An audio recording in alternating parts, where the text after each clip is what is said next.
Alright guys, come with me as we just locked this property up yesterday. Actually, I got this lead from one of my contractors. He came and bid the roof and the rehab, and he found out that the guy really just didn't want to deal with it anymore. He wanted to sell it. So he called me up, went and looked at it yesterday.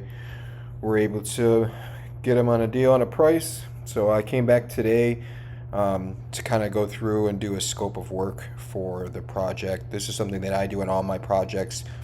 I mean, you don't got to be crazy with the guys. Pull up a note on your phone.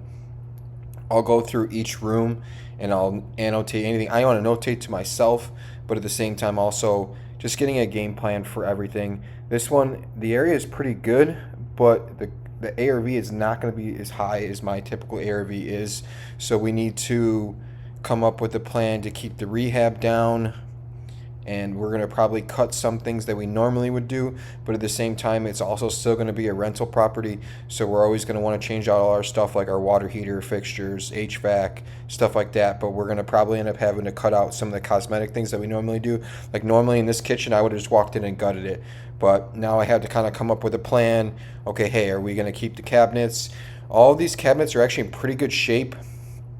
Depending if this fur down can stay or not, or has to stay or not, it's going to depend on what we can do with the cabinets. Because if this fur down can go, we're just going to take out the cabinets and we'll do our own island.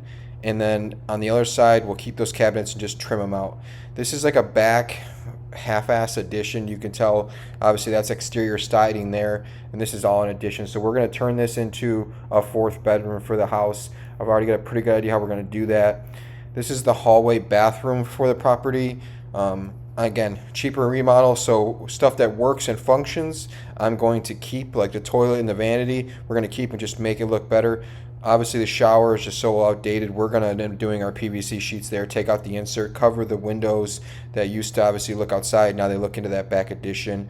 One thing I'm always doing whenever I'm walking a property, checking all your windows, make sure they lock, stuff like that. I do a lot of Section 8 housing, so those are things that we always need to check to make sure so our scope of work is accurate and we're not adding it on.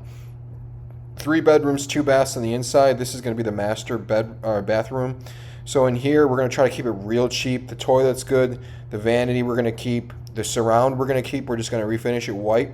I typically change out shower fixtures, but these are actually somewhat newer, so we're probably going to end up keeping the shower fixtures as well. Again, just going through checking functionality of everything.